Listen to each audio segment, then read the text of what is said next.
পরিবেশ দিবস উপলক্ষে আজকে লালমিনহাটের সবুজ সেবা ফাউন্ডেশন আয়োজিত আমাদের এই মানববন্ধন এবং র্যালি পরবর্তী সভায় উপস্থিত আমাদের শ্রদ্ধেয় বড় ভাই এন্তাজর ভাই সহ আলাউদ্দিন ভাই সহ অন্যান্য সকলকে আমি শুভেচ্ছা জানাচ্ছি, ধন্যবাদ জানাচ্ছি যে তারা তাদের শত ব্যস্ততার মাঝে তারা এখানে আমাদের সবুজ সেবা ফাউন্ডেশনকে তারা সময় দিয়েছেন। এবং আমরা সবাই জানি যে এই সারা বিশ্বে বৈশ্বিক যে আমাদের উষ্ণতা এবং তার প্রভাব থেকে আমরা বাংলাদেশও আমরা এর প্রভাব থেকে বাদ যাইনি।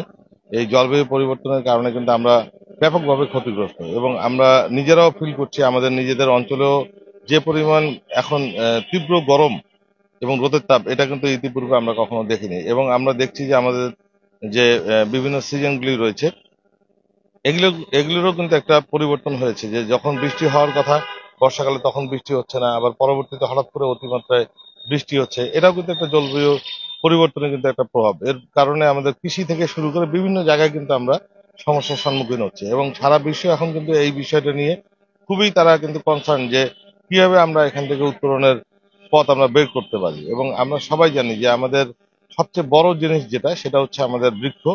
গাছ আমাদের পরিবেশের জন্য সবচেয়ে উপকারী একটি জিনিস এবং আমরা বিভিন্ন কারণে আমরা এই গাছকে অনেক ক্ষতিগ্রস্ত করেছি এবং এখন সবাই আমরা এই বিষয়ে অনেকটাই আন্তরিক।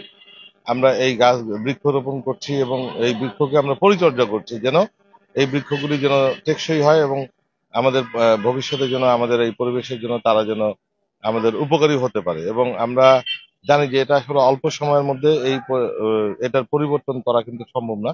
এটা একটি লং টার্মের একটা পরিকল্পনা। এবং এছাড়াও আমাদের বিশেষ করে আমাদের যে সিএফসি গ্যাস, এটা নির্গমন এবং কার্বন নিঃসরণ এটা যেন কমানো যায়। শুধু বৃক্ষ লাগালেও হবে না, আমরা আমরা যে কারণে আমাদের পরিবেশের ক্ষতিগুলি হচ্ছে সেখান থেকেও কিন্তু আমাদেরকে সরে আসতে হবে, সেগুলি থেকেও আমাদেরকে কমায় নিয়ে আসতে হবে। এবং আমাদের সবচেয়ে বড় কথা যে আমাদের জনগণকে সচেতন করতে হবে। আমাদের জনগণ যদি আমরা সবাই যদি সচেতন হই, সবাই যদি আমরা পরিবেশের বিষয়ে যদি আন্তরিক হই, সচেতন হই, তাহলেই আমার মনে হয় যে আমরা আগামী 10-15 বছরের মধ্যে আবার হয়তো আমরা আমাদের এই পরিবেশটাকে আবার ঠিক করতে পারবো ইনশাল্লাহ।